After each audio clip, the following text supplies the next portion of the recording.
Unacademy. Let's crack it.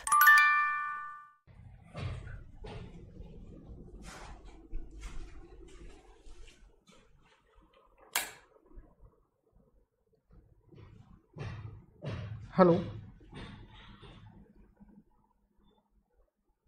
Hello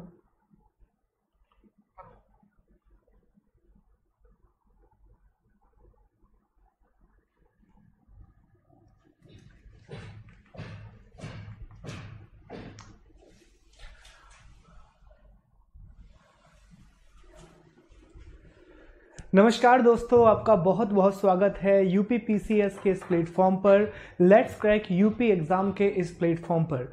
दोस्तों, MP exam में हमने काफ़ी सारी क्लासेस को कंडक्ट किया है, वहाँ पर आप लोगों ने मुझे बहुत सपोर्ट किया है और इसी के साथ अब हम यूपी में भी पढ़ना स्टार्ट करेंगे। यूपी में भी हम चीज़ों को स्टार्ट कर रहे हैं और लेट्स क्रैक यूपी एग्ज़ाम में ये मेरी पहली क्लास है।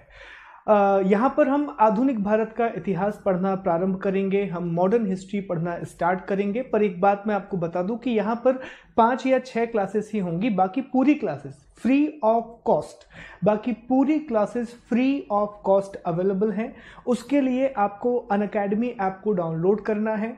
वहाँ पर जैसे आप डिस्क्रिप्शन बॉक्स में जाएंगे तो वहाँ आपको मेरी आईडी दी हुई होगी, मेरी आईडी पर जाइए, स्पेशल क्लास आपको मिल जाएंगी। और इससे भी आसान तरीका ये है कि आप मेरे टेलीग्राम चैनल पर जो है @शुभम गुप्ता PDF, वहाँ पर जाइए, वहाँ पर आपको मॉडर्न हिस्ट्री का PDF, वहाँ पर आपको क्लासेस, सारी चीज़ें फ्री ऑफ कॉस्ट अवेलेबल कराई गई हैं दोस्तों।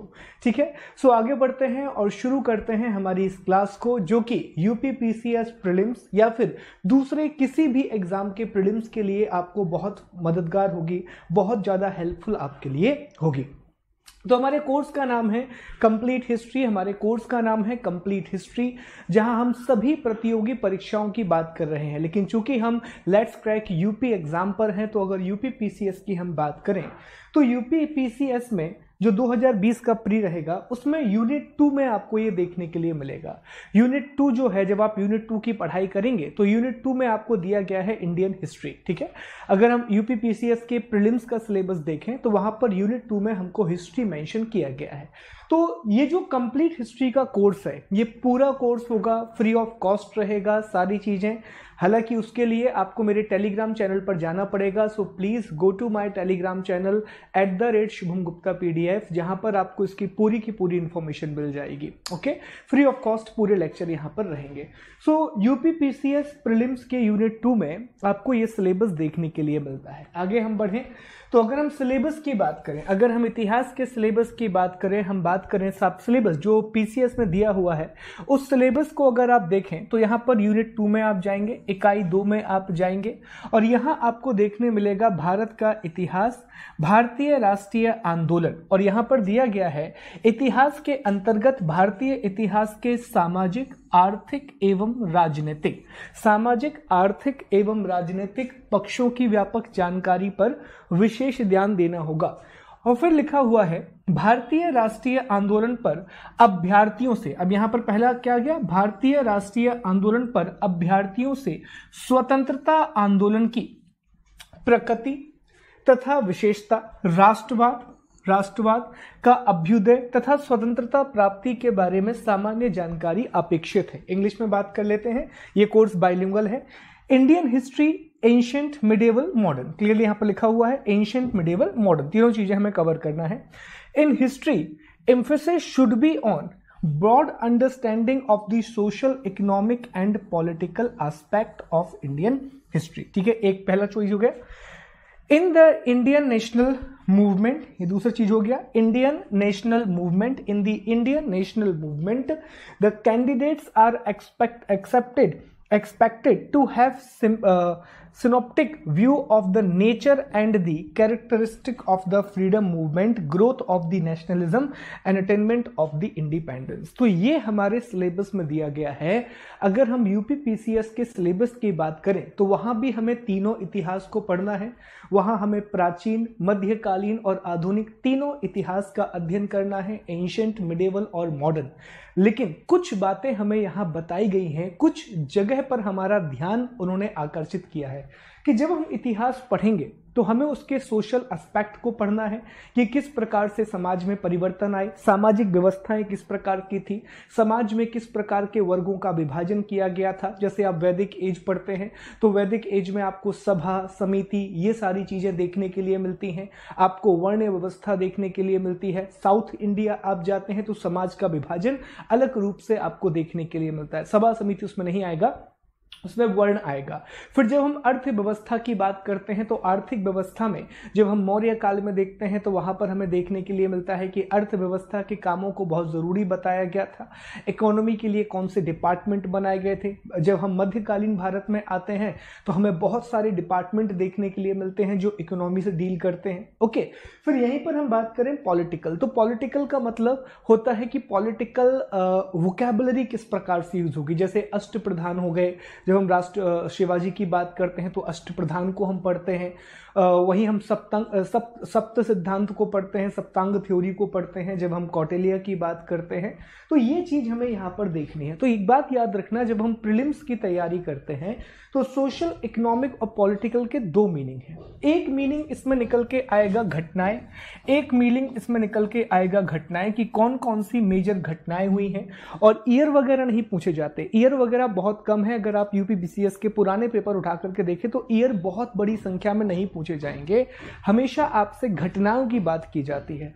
और दूसरी चीज, इनसे संबंधित शब्दावली, इनसे संबंधित वोकैबुलरी हमें पता होना चाहिए।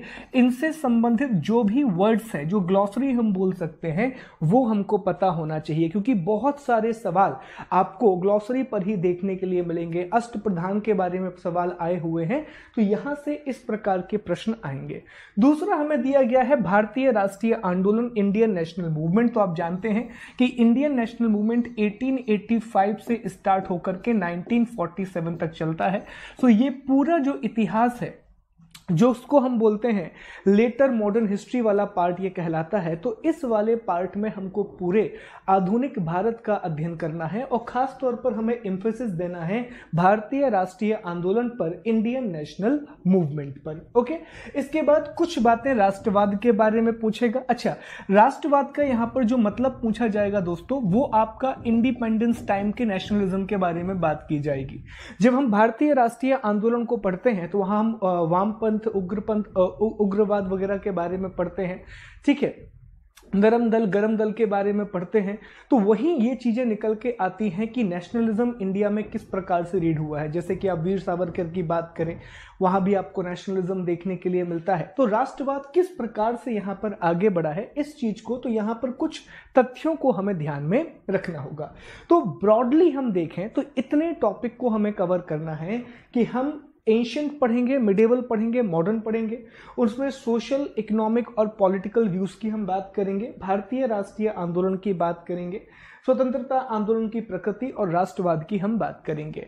देखिए, इसका मतलब क्या हुआ? इसका मतलब ये हुआ मेरे दोस्त कि इतिहास तो हमको पूरा ही पढ़ना है, हिस्ट्री तो हमको पूरी ही पढ़नी है, क्योंकि क्वेश्चन कहीं से भी निकल करके आ जाते हैं। लेकिन ज्यादा फोकस हमारा किस चीज पर रहना चाहिए? ज्यादा फोकस हमारा इन डायमेंशंस पर रहना चाहिए, इन आयामों पर हमारा ज्यादा से ज्यादा ध्यान रहना चाहिए। ठीक है, आगे बढ़ते हैं, अगले टॉपिक की बात करते हैं। तो सबसे पहले हम आधुनिक भारत पढ़ना स्टार्ट करेंगे, हम मॉडर्न हिस्ट्री पढ़ना स्टार्ट करेंगे, और उसमें भी हम सबसे पहले यूनिट 1 पढ़ना स्टार्ट करेंगे, और यूनिट 1 का नाम है यूरोपीय कंपनियों का भारत आगमन। सबसे पहले मॉडर्न हिस्ट्री में पहला पार्ट हम पढ़ना स्टार्ट करेंगे और हम डिस्कस करेंगे कि किस प्रकार से यूरोपीय कंपनियां भारत आईं। भारत आने के बाद बढ़ते हैं। अब कुछ बातें यहां मैं आपसे डिस्कस करना चाहूंगा कि प्रीलिम्स और मेंस की तैयारी का अंतर क्या है। ये थोड़ा सा टॉपिक हमें यहाँ पर डिस्कस करना है कि आखिर प्री और मेंस की प्रिपरेशन में डिफरेंस क्या होता है, इन दोनों के बीच में अंतर क्या होता है। देखिए, जब हम ये मेरा पर्सनल मानना है कि हमेशा प्री और मेंस की तैयारी को अलग अलग रखा जाना चाहिए, इनको एक साथ मिक्स नहीं करना चाहिए। इसके 2 रीजन मैं आपको बताता हूं। देखिए दोस्तों, जब हम प्रीलिम्स की तैयारी करते हैं तो प्रीलिम्स की तैयारी में हमें ज्यादा चीजों को पढ़ना पड़ता है। तो आप कहोगे सर ये क्या बात कर रहे हो, हमने हमेशा सुना है कि मेंस की तैयारी में ज्यादा पढ़ना पड़ता है, आप कह रहे हो प्रीलिम्स में ज्यादा पढ़ना पड़ता है, कैसे, हम समझते हैं। लेकिन जो मेंस की तैयारी होती है, जो मुख्य परीक्षा की तैयारी होती है, उसमें हम एक सीमा में होते हैं, उसमें हमें अपनी लिमिट पता होती है। अच्छा, ये बात यूपीएससी के पर्सपेक्टिव पे थोड़ा अप्लाई नहीं होती, पर स्टेट पीसीएस पे ये बात बहुत अच्छे से लागू होती है। कैसे होती है समझना। देखिए, प्रीलिम्स जो एग्जाम होता है वो हमेशा फैक्ट बेस होता है और ज्यादातर यहां पर आपसे फैक्ट पूछे जाते हैं। हालांकि वो फैक्ट पूछे जाते हैं जो रेलेवेंट होते हैं। अब 20% क्वेश्चन तो हमेशा इररिलेवेंट आते ही हैं। तो यहाँ पर हमसे क्या पूछे जाते हैं, जनरली हमसे यहाँ पर फैक्ट पूछे जाते हैं। लेकिन जब आप मेंस की बात करते हैं तो मेंस में आपको कंसेप्ट बेस राइटिंग करनी पड़ती है। सिर्फ कंसेप्ट नहीं होते, इसमें भी फैक्ट होते हैं। तो कंसेप्ट और फैक्ट दोनों के बेसिस पे आपको राइटिंग करनी होती है। अब इस बात को थोड़ा और समझिएगा। तो प्री में फैक्ट पूछे जाते हैं। अब जब फैक्ट पूछे जाते हैं तो हमें काफी ब्रॉडर तैयारी करनी पड़ती है कि यार प्री में कहीं से भी फैक्ट निकल के आ सकता है, तो हमें फैक्ट्स को ज्यादा से ज्यादा मात्रा में प्रिपेयर करना पड़ता है। लेकिन जब आप मेंस की पढ़ाई करते हैं तो आपके पास सामग्री निश्चित होती है, क्योंकि वहां पर फैक्ट से ज्यादा कहानी है आपके कंसेप्ट की। जैसे मान लीजिए आप इतिहास के बारे में कोई प्रश्न लिख रहे हैं, अगर यूरोपियन अराइवल्स की ही हम बात कर लें तो वहां से 2-3 प्रकार के प्रश्न बन सकते हैं कि यूरोपीय भारत में क्यों आए, भारत में आने के बाद इफेक्ट क्या क्या पड़ा, किस प्रकार से उन्होंने अपने ट्रेडिंग सेंटर को आगे बढ़ाया, भारत की कल्चर पे क्या इफेक्ट पड़ा, इंडिया की पॉलिटिकल सिचुएशन पर क्या इफेक्ट पड़ा। तो इस प्रकार के प्रश्न बनते हैं। तो वहां आपको एक थीम पढ़ना होता है। अगर आपको एक थीम पता है कि ठीक है यूरोपियन का अराइवल्स होगा तो हमारे यहाँ पे कुछ कल्चरल चेंजेस आएंगे, क्रिश्चियनिटी का इंट्रोडक्शन होगा, वेस्टर्न कल्चर आएगा, उनका पहनावा, उनका खान पान हमको इन्फ्लुएंस करेगा, उनकी लाइफ स्टाइल हमको इन्फ्लुएंस करेगी, क्योंकि वेस्टर्न लाइफ स्टाइल बहुत ज़्यादा लेविश है। ओके, उनकी लाइफ स्टाइल हमको इफेक्ट करेगी। पॉलिटिकल सिचुएशन में पहले आपको इंडिया का डिसइंटीग्रेशन देखने के लिए मिलता है, फिर अगर लेटर की आप बात करें तो वहीं से हमारे यहाँ पर पार्लियामेंट्री सिस्टम वगैरह निकल के आता है। इकोनॉमी में हमारी हालत बहुत खराब हो जाती है। इकोनॉमी में they actually drain the wealth, सारी की सारी संपत्ति को वो ड्रेन कर लेते हैं। ओके, तो वहां पर थीम बेस्ड क्वेश्चन आते हैं। So if you know the theme तो आप वहां पर अच्छा आंसर लिख सकते हैं।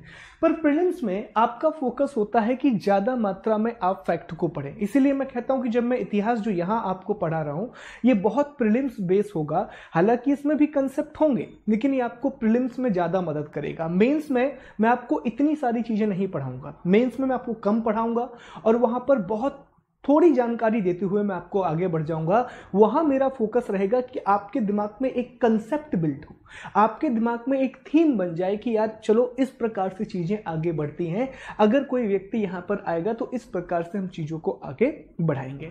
अब आपको कुछ चीजें याद रखनी है। जब भी आप प्रीलिम्स की तैयारी करते हैं तो कुछ पॉइंट यहां पर आप याद रखेंगे।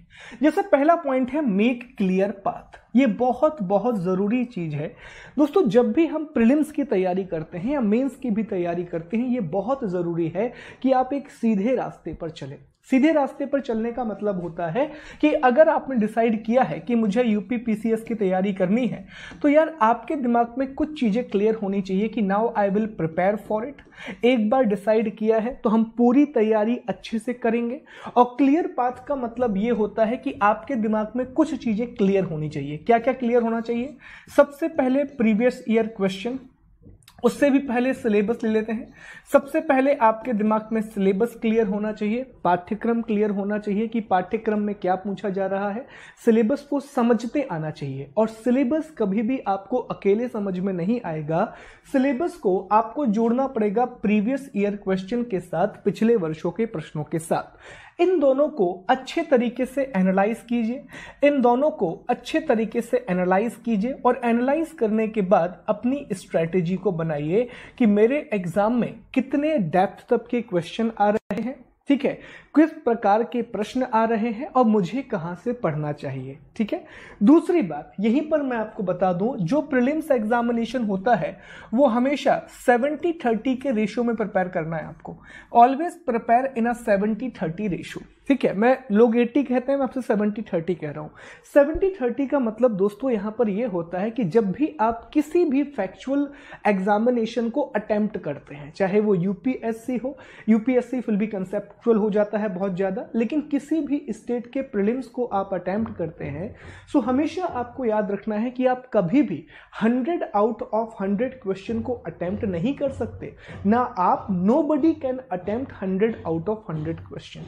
ठीक है, आपको हमेशा याद रखना है कि सिलेक्शन कितने में हो जाता है, तो सिलेक्शन 70 से 80 के बीच में हो जाता है, 70 से 80 के बीच में आप सेफ हो जाते हो कि हाँ अब आप मेंस दे पाओगे।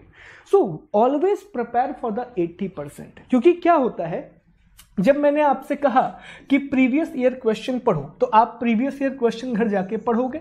ठीक है, अब प्रीवियस ईयर क्वेश्चन में एक दो सवाल ऐसे आ जाएंगे जो आपको लगेगा यार ये मैं कहां से पढ़ूं। ठीक है, अब आप क्या करोगे, जैसे यहां पर मैं आपको एक बुक दूंगा कि चलो यार आप ये बुक पढ़ लो, इस बुक को पढ़ने से आपका प्रीलिम्स निकल जाएगा।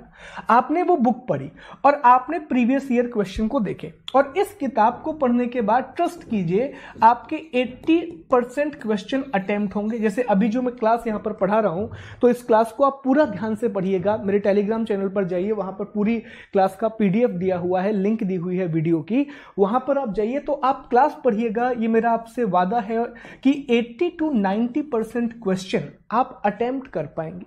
लेकिन क्या होगा, आप सभी का ध्यान जाएगा उन 10% क्वेश्चन पर, 20 to 10% क्वेश्चन पर आपका ध्यान जाएगा जो मेरे नोट्स में नहीं है।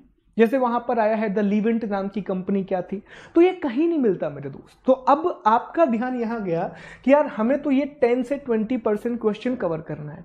अब इनको कवर करने के चक्कर में आप बहुत सारी फिजूल बातों को पढ़ोगे, बहुत सारी फिजूल किताबों को आप पढ़ोगे, और आपका बहुत सारा समय यहां पर बर्बाद होगा। एक विषय जो कि आप 45 दिन में कवर कर सकते थे, लेकिन चूंकि आपने इन फैक्ट को भी अब कवर करना है, तो यही विषय आप 6 महीने में कवर करोगे, 6 मंथ में कवर करोगे। और एक मासूम सा सवाल मेरा आपसे है दोस्तों कि आपको एक सब्जेक्ट नहीं पढ़ना है। अगर ओवरऑल हम देखें तो कि ऑप्शनल भी है यूपी में, तो आपको लगभग 10 से 15 सब्जेक्ट, अब ये क्यों कह रहा हूं क्योंकि छोटे छोटे सब टॉपिक भी होते हैं, तो लगभग आपको 10 से 15 सब्जेक्ट की तैयारी करनी है। तो उन सब चीजों को पढ़ना भी है, याद भी करना है, और क्लैरिटी से याद करना है ताकि आपके फैक्ट मिस ना हो, और फिर उनको लिखना भी है। So always remember, clear path का मतलब यही होता है कि आपके रिसोर्स मिनिमम होने चाहिए। अगर आपको पता है एक कैसे डिसाइड करना है, जब भी कोई किताब आप लेने के लिए जाते हैं, तो हमेशा उसमें आप ये देखिए क्या उस किताब से आपके 70 से 80% या फिर मैं कहूं 80 से 90% क्वेश्चन अटेम्प्ट हो रहे हैं। अगर 80% क्वेश्चन किसी भी लेक्चर से, किसी भी किताब से आपके अटेम्प्ट हो रहे हैं दोस्तों, तो वो किताब आपके लिए स्वयं मां सरस्वती देवी का वरदान है, आप ये मान के चलिए। और उस किताब पर अपना विश्वास दिखाइए, उस शिक्षक पर अपना विश्वास दिखाइए, और चीजों को कंप्लीट कीजिए। ठीक है, क्योंकि हम एक ट्रेंड की तैयारी करते हैं, उसी ट्रेंड पर हमें पढ़ाई करना है। तो अगर आपके रिसोर्स मिनिमम होंगे, अब अगर आप मान लीजिए कि मेरी वीडियो सीरीज आप देखते हैं, ये पूरे वीडियो आप कवर करते हैं, और आपने देख लिया कि आपने यूनिट 1 यूनिट 2 पढ़ ली, आपने प्रीवियस ईयर क्वेश्चन लगा लिए, और आपके 80 to 90 क्वेश्चन लग गए, तो यार अब आपकी ये जिम्मेदारी है कि आप मेरे वीडियोस को पूरा करें। जो मैं लगभग 70, 80, 90 वीडियो हमारी हिस्ट्री के आएंगे, तो उन पूरे वीडियोस को आप पूरा करें, और उसके बाद फिर बार बार उसका रिवीजन करें, ना कि ये देखें कि यार अब मुझे कुछ और नया पढ़ना चाहिए। नए पढ़ने से बेहतर होता है कि उसी चीज को आप दोबारा पढ़ें, 3 बार पढ़ें, 4 बार पढ़ें। यार वो चीज इतनी अच्छी हो जानी चाहिए कि कोई भी कभी भी आपसे पूछ ले ना, खट से आपकी जुबान पे उसका आंसर होना चाहिए। ठीक है, ये बहुत जरूरी चीज होती है। रिवीजन ही है जो आपको इस एग्जाम में आगे बढ़ाएगा, रिवीजन ही वो चीज है जो आपको ये एग्जाम क्रैक करवाएगा। ठीक है, अब इसके बाद अगला पॉइंट आपको याद रखना है, मैक्सिमम रिवीजन। फिर से मैं यही चीज रिवाइज करूंगा। यहां पर मेरा जो फेवरेट कोटेशन है वो ब्रूस ली साहब का एक कोटेशन है, बहुत अच्छा कोटेशन ब्रूस ली साहब का है। उन्होंने कहा था कि मुझे उस इंसान से डर नहीं लगता जिसे 10,000 प्रकार की किक आती है, मुझे उस इंसान से डर लगता है जिसने एक दाव पेंच या एक किक की प्रैक्टिस 10,000 बार की है। So this is applicable to our examination as well. हम क्या करते हैं, एक सब्जेक्ट पढ़ा नहीं कि उसकी 2, 3, 4 किताबें हमने पढ़ ली, ठीक है, नंबर ऑफ बुक्स हम पढ़ते हैं, बहुत सारी किताबों का अध्ययन हम करते हैं। मेरे दोस्त, यहां पर आपको जरूरत है कि जो आप पढ़ रहे हैं उसे बार बार दोहराएं, उसे बार बार रिवीजन करें, इतना रिवीजन करें कि वो चीजें आपको याद रहें। क्योंकि याद रखिएगा, जब आप प्रीलिम्स देने के लिए जाते हैं तो वहां बहुत जरूरी है कि चीजें आपको स्पष्ट तौर पर याद हो, चीजें आपको सीधे तौर पर याद हो। और यहीं पर मेंस और प्रीलिम्स का डिफरेंस आता है। देखिए, जब प्रीलिम्स में हम चीजें पढ़ते हैं तो वहां स्पष्ट चीजें पढ़ते हैं। फैक्ट का मतलब क्या होता है? फैक्ट का मतलब होता है यही सही है, इसके अलावा जो अपवाद वगैरह है उसको हम नहीं मानते। लेकिन जब मेंस की तैयारी करते हैं तो हम सीमाओं को तोड़ देते हैं, हम ये भी पढ़ लेते हैं, वो भी पढ़ लेते हैं, और फिर एक पर्टिकुलर कंसेप्ट हम क्रिएट करते हैं। Okay, but when it comes to the prelims, आपको बहुत क्लियर कट चीजें पता होनी चाहिए। जैसे कल ही हम पढ़ रहे थे कि जो सर देशमुखी है उसका विभाजन नहीं किया जाता है, लेकिन जो चौथ कर होता था शिवाजी प्रशासन में, उसका विभाजन किया जाता था। Okay, so you should have a clear cut idea. उसके अलावा एमसीक्यू लगाइए, जितने ज्यादा एमसीक्यू आप लगाएंगे। अच्छा, इस कोर्स में एमसीक्यू भी आपको मिलेंगे, हम टेस्ट भी लगातार लेते हैं, वहां पर आपको इन्फॉर्मेशन दी जाएगी ग्रुप में, तो टेस्ट भी हमारा लगातार होता रहेगा। So please join my Telegram group @Shubham Gupta PDF, और रात में 9 बजे रेगुलर ये क्लास हो रही है। रेगुलर रहिए, ये बहुत जरूरी है कि आप रेगुलर रहें जो भी आप पढ़ रहे हैं। Do not read too much, बहुत ज्यादा किताबें नहीं पढ़नी है, बस आपको बार बार पढ़ना है। Current affairs can be a nightmare. अब एक और चीज यहां पर मैं डिस्कस कर दूं कि करंट अफेयर्स को लेकर के बहुत सारे लोगों को परेशानियां होती हैं। जब मैं पढ़ रहा था तो मेरे दिमाग में भी बहुत सारी परेशानियां थी कि यार सारी चीजें तो मैं कवर कर लूंगा, लेकिन करंट अफेयर्स वाला पोर्शन कैसे कवर होगा। करंट अफेयर्स के लिए इतना परेशान होने की जरूरत नहीं है। डेली आप 2-2 घंटे करंट अफेयर्स पढ़ोगे तो उसका सेंस क्रिएट नहीं होता।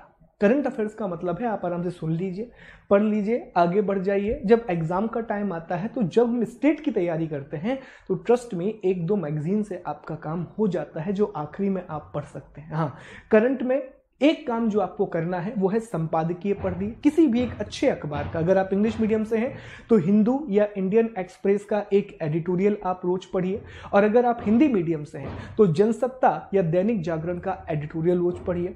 देश देशांतर को जाकर के राज्यसभा टीवी पर सुनिए, ये काम करना। और नोट्स नहीं बनाना है, सुनना है और पढ़ना है, क्योंकि धीरे धीरे वो बातें आपके दिमाग में बैठने लगेंगी और आपकी थिंकिंग कैपेबिलिटी बहुत बढ़ जाएगी। ठीक है, क्योंकि क्या होता है, करंट अफेयर्स के साथ प्रॉब्लम कहां आती है?